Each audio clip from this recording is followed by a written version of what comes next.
आज जो हमारे गेस्ट हैं वो दोनों को फाउंडर्स हैं एक यूनिकॉर्न कंपनी के. Please give an energetic and warm welcome to Amit Agarwal and Akhil Gupta.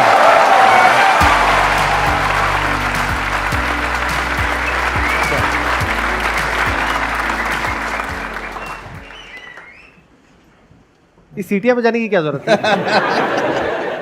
ये थोड़ा ज्यादा हो गया. इससे पहले कि ऑडियंस आपसे क्वेश्चंस पूछे, इंटरेक्ट करे, या मेरे माइंड में कुछ क्वेश्चंस है मैं आपसे पूछूं, आप थोड़ा सा अपने बैकग्राउंड के बारे में बताइए आप दोनों. मेरा नाम है अखिल गुप्ता, अमित अग्रवाल. तो हम को फाउंडर हैं nobroker.com के. वो इंडिया का first proptech real estate unicorn है. तो हम 3 लोग हैं, मैं, अमित और सौरभ. मेरा बैकग्राउंड, मैं कोटा से हूँ, राजस्थान में एक टाउन है, अब तो सब लोग जानते हैं एजुकेशन सिटी के नाम पे. और उसके बाद IIT बॉम्बे गया पढ़ने के लिए. फिर जैसे सब लोगों की नौकरी लगती है, नौकरी लगी, बैंगलोर चले गए. उस समय स्टार्टअप्स बनने लगे थे, तो एक छोटा स्टार्टअप था US का, वो इंडिया में था, तो उसमें 2 साल काम किया. वो स्टार्टअप बंद हो गया और उन्होंने बोला आप भी US आ जाओ. बंद हो गया मतलब वो इंडिया ऑपरेशन बंद कर रहे थे. और US मुझे कभी जाना नहीं था, मुझे इंडिया के बाहर कुछ समझ में नहीं आता, इंडिया ही अच्छा लगता है. उसी समय ये आइडिया आया, सौरभ ने एक दिन आइडिया डिस्कस किया, फिर हमने नो ब्रोकर की जर्नी स्टार्ट कर दी. तो यही है लाइफ की जर्नी. छोटी सी सिटी से चालू होके बॉम्बे जाके फिर बैंगलोर चले गए और फिर नो ब्रोकर फाउंड किया. मैं अमित अग्रवाल हूँ और I was born in UP, तो छोटे से शहर में, गोंडा में जिन लोगों ने सुना हो. और I am a first generation entrepreneur. तो कोई किसी का भी बिजनेस नहीं है फैमिली में, तो कोई और पहला एक्सपीरियंस नहीं है. और हर जैसे एक फैमिली करती है कि वो फोकस करती है कि एजुकेशन अच्छी हो, तो एजुकेशन पे फोकस किया. फिर मेरा IIT कानपुर में सिलेक्शन हो गया. उसके बाद एक ANZ बैंक करके, ऑस्ट्रेलिया न्यूजीलैंड बैंक है जो कि विदेशी बैंक है, उसमें जॉब कर ली. फिर लगा कि अब तो बहुत ज़्यादा कंफर्टेबल हो गई ये लाइफ. इसके बाद तो कोई फिर ऐसा महसूस होने लगा कि अगर अब रिस्क नहीं लिया तो फिर कभी रिस्क ले ही नहीं पाएंगे. तो फिर जॉब छोड़कर फिर अखिल और सौरभ, हम तीनों ने बेसिकली नो ब्रोकर स्टार्ट किया. अब तक टोटल आप कितनी ट्रांजैक्शंस कर चुके हैं, इन द सेंस कि मतलब कितने लोगों को आप एक्चुअल में सक्सेसफुली घर दिलवा चुके हैं रेंट पे या परचेज पे?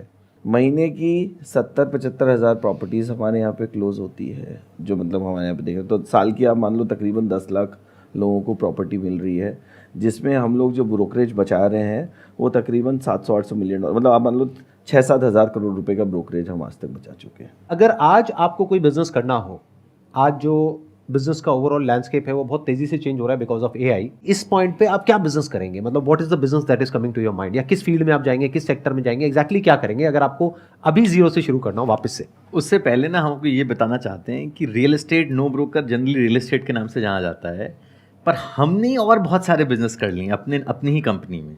तो आज हम लोग इंडिया के नंबर 1 पैकर मूवर हैं. उसी तरह हम इंडिया में नंबर 1 पेंटिंग एग्रीगेटर हैं. और हम AC सर्विसिंग में हैं, हम क्लीनिंग में हैं, हम फर्नीचर रेंटल में हैं, हम होम इंटीरियर्स के अंदर हैं, लोन्स है, मतलब right from interior to maintenance आप सारा कुछ सोसाइटी मैनेज करते हैं. सोसाइटी को मैनेज करने के लिए सॉफ्टवेयर है जिससे आप पूरी सोसाइटी का फाइनेंसेस, गेट मैनेजमेंट, सब कुछ. तो हम लोग वन स्टॉप शॉप हैं रियल एस्टेट के. हम अमेजॉन ऑफ रियल एस्टेट है. अगर आपको एनालॉजी देनी हो, जैसे अमेजॉन पे सब कुछ मिलता है, तो रियल एस्टेट का कुछ भी चीज़ चाहिए वो नो ब्रोकर के ऊपर होता है आज की डेट. तो ये तो हो गया आपके स्टैंड पॉइंट से. अब अगर लोगों के स्टैंड पॉइंट से देखा जाए, जो लोग यहाँ बैठे हैं या वीडियो में देख रहे हैं, उनका चैलेंज ये है कि एज है मान लो 20-25 साल. उनके स्टैंड पॉइंट से अगर आप देखो तो क्या बिजनेस अपॉर्चुनिटीज है जो आपको नजर आती है जो कम पैसे में आज की डेट में शुरू करी जा सकती है? तो मेरे ख्याल से ना, इसको बजाय इस बात में देखने की कि हमारे पास ChatGPT है, हमारे पास AI है, तो हम क्या करें, उसकी जगह में से उल्टा देखना चाहिए कि आपकी लाइफ में क्या प्रॉब्लम है. आप सुबह उठे से लेकर रात तक सोने तक आपको क्या इश्यूज आए. तो जैसे हम लोगों को इशू आया कि हमें समझ में नहीं आया कि हम इस ब्रोकर को इतने पैसे क्यों दे रहे हैं हमें से 50,000 रुपये, 25,000 रुपये रेंटल के, जबकि ये तो फ़ोन नंबर था. अपनी मेरी खुद की सोसाइटी के अंदर ही मुझे पैसे देने पड़ गए दूसरा फ्लैट चेंज करने के लिए.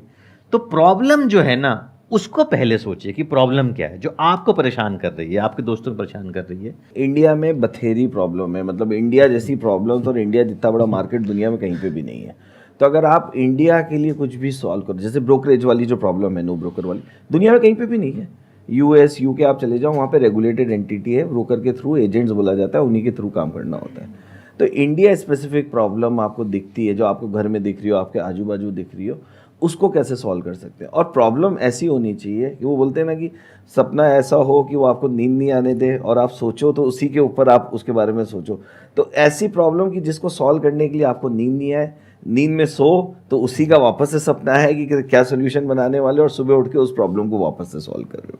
ये कर रहे हैं हम लोग पिछले 10 साल से। तो अब आप बताइए, आप में से किसके माइंड में क्या क्या क्वेश्चंस आ रहे हैं जो आप इनसे पूछना चाहते हैं? सर अभी हमने सबने ये सुन लिया कि कब बिजनेस हम स्टार्ट करें, कौन सा स्टार्ट करें, पर कब हमें ये पता चल जाएगा कि अब हमें ये बिजनेस बंद करना पड़ेगा, या तो बहुत लॉस हो जाए या फिर हमें मतलब अंदर से फील आ जाए कि हाँ अब या ये तो बंद करना पड़ेगा या तो कुछ और शिफ्ट करना पड़ेगा। हमारे लिए सबसे बड़ा प्रिंसिपल यही रहा कि कस्टमर कब बोलेगा कि हमें नहीं चाहिए सॉल्यूशन। क्योंकि हो सकता है कि आपको ऐसा लगे कि मेरा आइडिया बहुत अच्छा है, पर जब कस्टमर से बात करो तो कस्टमर बोल रहा है कि नहीं ये तो नहीं है इतना अच्छा, या मुझे इस पैसे पे तो मैं सॉल्यूशन नहीं लूँगा। तो फाइनली डिसीजन मेकर ना तो आपके फ्रेंड्स हैं ना इन्वेस्टर हैं, क्योंकि उन किसी को कुछ नहीं पता। हमारे सारे फ्रेंड्स ने बोला कि रियल एस्टेट में अब हम सब पैसा ऑनलाइन लेते हैं और प्री पेमेंट लेते हैं। तो लोगों ने बोला कि पूरे वर्ल्ड में कभी नहीं होता प्री पेमेंट रियल एस्टेट में, तुम कैसे ले लोगे? जो चीज़ आज तक दुनिया में नहीं हुई तुम कैसे कर लोगे? लेकिन जब कस्टमर से पूछा तो हमें लगा कि यार कस्टमर को अगर भरोसा होगा हमारे प्लेटफॉर्म पे तो दे सकता है। तो फाइनल डिसीजन मेकर कस्टमर है। आपको एक्सटर्नल प्रॉब्लम आ जाए कि आपका पैसे खत्म हो जाए या घर में प्रॉब्लम हो जाए तो बात अलग है, फिर तो बिजनेस बंद करना पड़ेगा आपको, पर otherwise final decision maker customer है। आपके बिजनेस में ऐसा कब हुआ कि आपको प्रॉपर प्रोडक्ट मार्केट फिट मिला? क्या वो जल्दी मिल गया था या लेट मिला? कब आपको लगा कि हाँ अब जो कस्टमर है वो रिस्पॉन्ड कर रहा है? कितना टाइम लगा था उसमें तो लॉन्च करने के बाद? हमने मार्च 1 2014 को लॉन्च किया था और 2-3 महीने में हमें दिखने लग गया था कि 50-60 लोग आ रहे हैं, प्रॉपर्टी पोस्ट कर रहे हैं, कुछ लोग आ रहे हैं, इंटरेक्शन कर रहे हैं।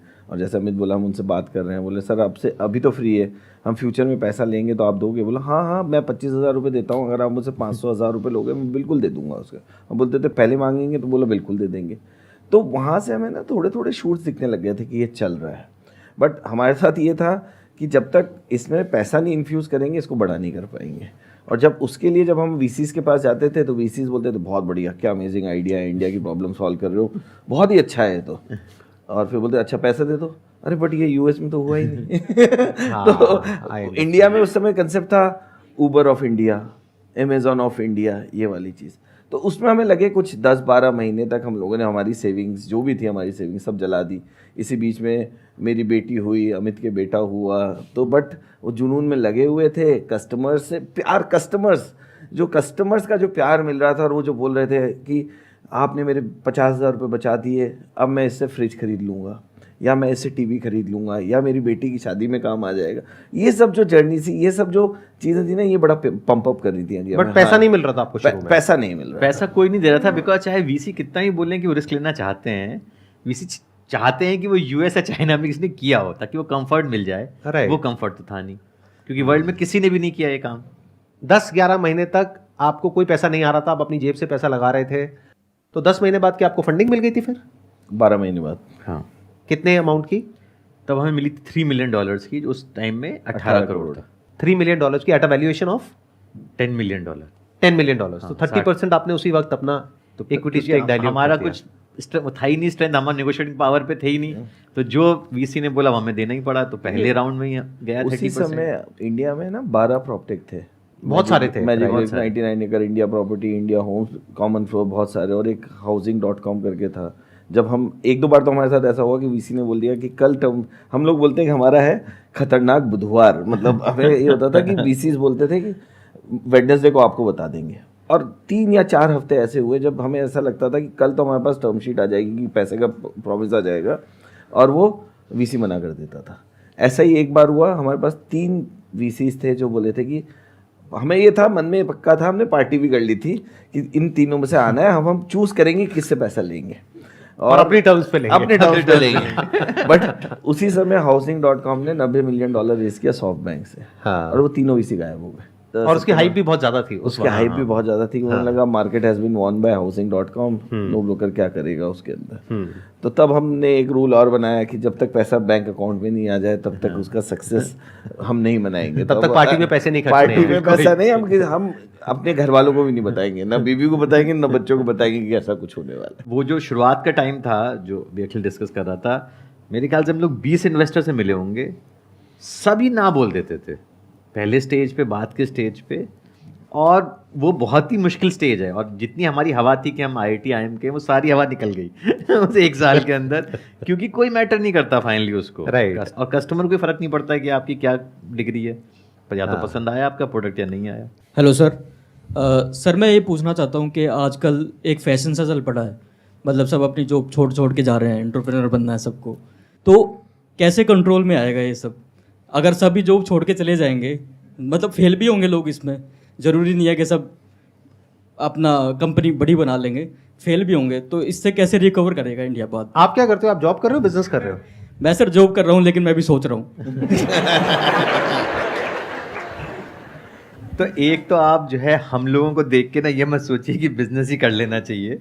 तो ये हमारे जैसे लोग आके ऐसा शोकेस कर सकते हैं जैसे कि बिजनेस करना आसान है या सभी लोग सक्सेसफुल हैं, पर ये काफ़ी डिफ़िकल्ट है। तो मैं आपको इंसिडेंट बताता हूँ कि जब बेसिकली मैंने रिज़ाइन किया अपने ऑफिस से, तो मुझे बहुत सारे फ़ोन आए सारे दोस्तों के, वाह तुमने कितना बढ़िया काम किया है और कितना तुम करेजियस हो, शाबाश, काश हम लोगों में भी इतनी करेज होता। फिर बंद हो गए फ़ोन कॉल। उसके बाद वो अपने लाइफ में बिजी हो गए और मैं बैठा हुआ हूँ घर में, ऑफिस में नहीं, ऑफिस तो है ही नहीं, घर में बैठे हुए हैं पालती मार के बिस्तर पे, और कंप्यूटर खुला हुआ है और 5 कस्टमर हैं जो प्लेटफॉर्म पे दिख रहे हैं, और दिमाग में सोच रहे हैं कि यार ऑफिस जाते तो इतने पैसे मिलते और आपको एकदम अनसर्टेन भविष्य, कुछ पता ही नहीं आगे क्या होने वाला है, क्या है, कैसे रहेगा। तो आप स्टार्टअप मत करिए क्योंकि आपने शार्क टैंक का एपिसोड देख लिया है या आपकी ना अपने बॉस से सुबह झगड़ा हो गया है। तो ये ना इनफ रीजन नहीं है। नहीं, सही आपको बात है। एकदम पैशन होना चाहिए किसी प्रॉब्लम को लेके कि ये प्रॉब्लम चेस करनी है। और फाइनेंशियल भी बहुत इंपॉर्टेंट, जो चीज़ बात नहीं होती है कि आप पहले एक साल 2 साल के फाइनेंस का इंतजाम करिए कि आप जॉब नहीं करेंगे तो उतनी बचत है क्या कि 2 साल का रेंट और खाना पीना चलेगा, प्लस बिजनेस में ही पैसा खर्च होता है। आप मार्केटिंग में खर्च करोगे, वेबसाइट बनाओगे, जो भी बनाओगे, टीम बनाओगे, तो पहले वो हिसाब भी जोड़ लीजिए, फिर कूदिए इसके अंदर। सही बात है। मतलब अगर फेल होने का गूदा है, 99.9% चांस है आप जो करोगे उसमें फेल हो जाओगे। अगर आप वो सोच के कि हाँ मैं फेल हो जाऊंगा, मैं फिर खड़ा हो जाऊंगा, मैं कुछ और कर लूंगा, तो बिल्कुल करो। बट ये सोच के कि यार मेरा दोस्त किसी कंपनी का को-फाउंडर और CEO टाइटल लिखता है या फिर उसने एक कंपनी बना दी है तो मैं भी बना लूँ, तो वो तो बिल्कुल भी सही रीज़न नहीं है। और इंडिया में करना चाहिए, बहुत अच्छी बात है, बट आपके अंदर डर नहीं होना चाहिए कि अगर मैं फेल हो गया तो मैं क्या करूँगा। ये नहीं हो कि आइडिया फेल हो गया हम डिप्रेशन में आ गए, वो नहीं, कुछ और करेंगे। या फिर इसको इस तरीके से भी कह सकते हैं कि आपको कैलकुलेटेड रिस्क लेना है, यानी इतना भी बड़ा रिस्क नहीं लेना कि आप सड़क पे ही आ जाओ। जैसे in the worst case scenario अगर इनका काम नहीं भी चलता तो इनके पास में डिग्रीज थी, बल्कि है, ये कहीं पर भी कुछ भी कर सकते थे। मतलब जो पहले पैकेज था उससे थोड़ा कम मिल जाता, थोड़ा ज़्यादा मिल जाता, लेकिन मिल जाता, तो कोई एज सच प्रॉब्लम नहीं थी। There was a proper backup plan.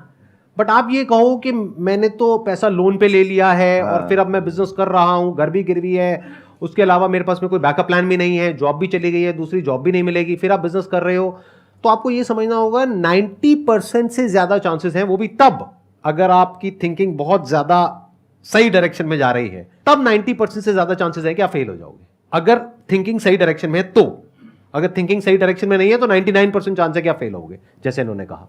Sir आज मैं नॉन टेक बैकग्राउंड से हूँ, 10 साल नौकरी करते हुए हो गए, बट अब सोच रहा हूँ कि कुछ स्किल्स अपना इम्प्रूव करने हैं, कुछ डिजिटल मार्केटिंग सीखना है, सब कुछ सीखना है। तो हम ऑनलाइन सर्च करते हैं, लेकिन वहाँ पे कोई ऑथेंटिक चीज़ मिलती नहीं है। 10,000 रुपये ऐसे ही चले गए सर, अभी सीख कुछ भी नहीं पाया मैं।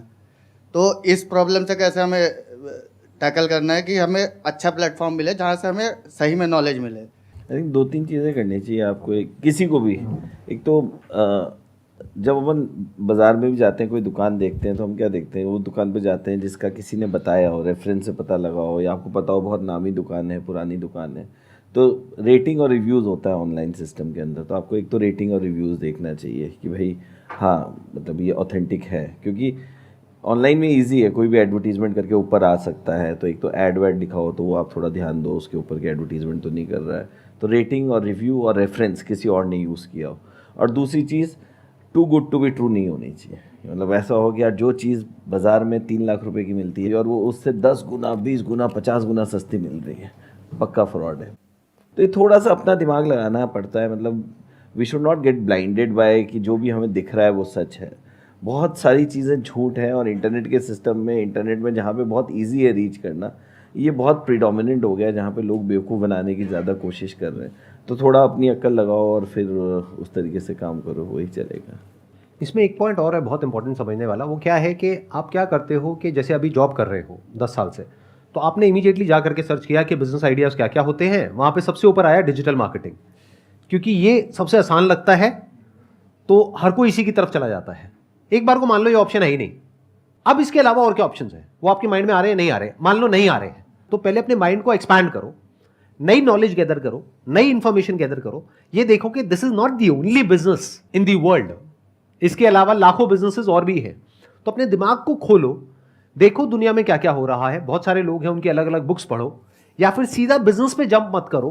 पहले ये समझो बिजनेस क्या होता है, बिजनेस से रिलेटेड जो और एस्पेक्ट्स हैं उसकी अच्छी बुक्स मिलेंगी उन लोगों की जो उस फील्ड में एक्सपर्ट्स हैं, और उसमें कोई खर्चा नहीं होगा। 100-200 रुपए की, 500 रुपए की आपको बुक्स मिल जाएंगी। आजकल तो ऑडियो बुक्स मिल जाती हैं फ्री ऑफ कॉस्ट यूट्यूब के ऊपर, वो आप सुन सकते हो। तो आप पहले नॉलेज को गैदर करो, पहले बिजनेस को समझो कि बिजनेस होता क्या है, तो आपको समझ आएगा बिजनेस दो तरीके से होता है। एक है कि आपको अमीर बनाने का सपना दिखा करके कुछ लोग अमीर बनते हैं, दूसरा है कि एक्चुअल में लोगों की कोई एक्चुअल प्रॉब्लम को सॉल्व करके फिर पैसा कमाया जाता है, जिसके लिए जो लोग पैसा देते हैं वो भी खुश होते हैं, आपको पैसा मिलता है, आप भी खुश होते हो, प्लस जिसका प्रोडक्ट सर्विस जो भी प्रोवाइड कर रहे हो दे आर ऑल्सो हैप्पी, यानी कि विन विन विन हो गया चारों तरफ से। सर मेरा क्वेश्चन ये है कि जो आपका नो ब्रेकर है उससे आपके नो ब्रेकर नहीं, नो ब्रोकर। हाँ, नहीं तो आप कुछ और समझ करके वहां चले जाओगे। नहीं नहीं सर, तो उसमें मतलब जो उसके आपकी जैसे आप जो कस्टमर है जो आपने उनसे पेमेंट ले रहे हो, तो उसमें आपकी अर्निंग कैसे हो रही है, मेरा क्वेश्चन ये है। हमने पहले शुरुआत में फ्री किया, फिर हमने 1 साल के बाद हमने अब पेड, हमने प्रीमियम ऑप्शनल प्लान कर लिए कि आपको डिफ़ॉल्ट सर्विस लेनी है तो आप डिफ़ॉल्ट सर्विस ले लीजिए, आप आके खुद कॉन्टैक्ट ले लीजिए। और फिर हमने एक लिमिट लगा दी है कि 9 कॉन्टैक्ट के बाद फिर अगर आपको और लोगों से बात करनी है तो लेना होगा, या आपको एक स्पेसिफिक सर्विस चाहिए कि आपको एक रिलेशनशिप मैनेजर से बात करनी है तो होगा। तो हमारा प्लेटफॉर्म एक फ्रीमियम प्लेटफॉर्म है, फ्री भी है और पेड भी है, तो आपको जो सर्विस चाहिए उस हिसाब से लेते हैं। और फिर हम लोगों ने उसके बाद हमने पैकर, मूवर, पेंटिंग, क्लीनिंग और सब चीज़ें शुरू कर दी, जिनसे हमें काफ़ी रेवेन्यू आता है। तो are you in profit now या फिर अभी आप लॉसेस में हैं? नहीं, अभी तो हम लोग नहीं है प्रॉफिट में, लेकिन हमारे लॉसेस कंटिन्यूसली कम होते जा रहे हैं जितने हम बड़े होते जा रहे हैं। अभी हम लोग क्या कर रहे हैं, हमारा जो रेवेन्यू है ना, वी आर री investing back into the business. और रेवेन्यू कितनी ग्रो कर रही है आपकी टॉप लाइन? हर साल 100%। हर साल 100% से ग्रो कर रहे हैं। रेवेन्यू हमारा पहले 2x 3x होता था जब हम बहुत छोटे थे, अब चूंकि हमारा साइज़ बड़ा हो गया है तो हमारा 100% ग्रो होता है, और एक्सपेंसेस हमारे कम होते जा रहे हैं।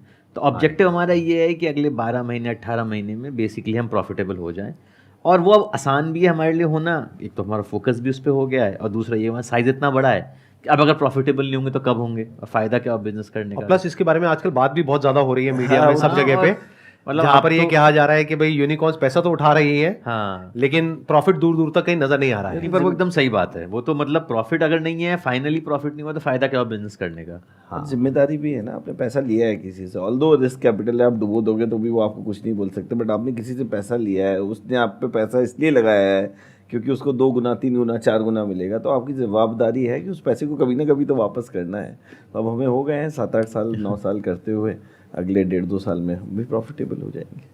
आपके सर एक्सपीरियंसेस ने जो आपने स्टोरीज बताई सुन के बड़ी अच्छी लग रही है, और बहुत सिंपल वे में एक्सप्लेन करी ना। मैं मिस्टेक्स जानना चाहूँगी कि आपने जब स्टार्ट करा तब बहुत सारे लोगों ने आपको डिमोटिवेट करा कि नहीं चलेगा, तो कुछ ऐसी गलतियाँ भी हुई होंगी जो आप शेयर करना चाहेंगे, क्योंकि अब आप एक्सपीरियंस हो चुके हैं। और हाँ, मैं यहाँ पे थोड़ा सा ऐड करना चाहूँगा कि गलतियाँ सिर्फ जो आपके स्टैंड पॉइंट से वो नहीं, बट उस गलती से आपने क्या सीखा, या फिर वो औरों के लिए कैसे बेनिफिशियल हो सकती है। इन द सेंस आपने जो सबसे बड़ी गलतियां करी अपने बिजनेस में, उसके पीछे रीजन क्या था, और उससे आपने क्या सीखा, और उससे आप क्या शेयर कर सकते हैं और लोगों को कि ये गलती नहीं करनी है। थैंकफुली हमने कोई बहुत बड़ी गलती नहीं करी, ना हमने कंपटीशन को कॉपी किया, ना हमने पैसे जलाए। हम धीरे धीरे बेसिकली सर्वाइव करते रहे लॉन्ग टर्म में। तो इस वाले कट थ्रोट में अगर वो बड़ी गलती करते तो फिर हम लोग शायद मुश्किल हो जाता सर्वाइव करना, क्योंकि हमें फंडिंग ही नहीं मिल रही थी। इस पहली फंडिंग के बाद भी हमें अगले 5 साल तक इंडिया में किसी ने फंडिंग नहीं दी। मैं बस ये बोलूँगा, जो चीज़ें हमने गलत करी अब हाइंडसाइट में वो मुझे लगता है वो HR और फाइनेंस में थी, क्योंकि हम पहले फर्स्ट जनरेशन एंटरप्रेन्योर थे तो हमें पता नहीं था कि HR और फाइनेंस कितना इंपॉर्टेंट है। तो मैं और अखिल हम लोग ही ऑफर लेटर बना के PDF में वर्ड डॉक्यूमेंट PDF करके ईमेल करते थे।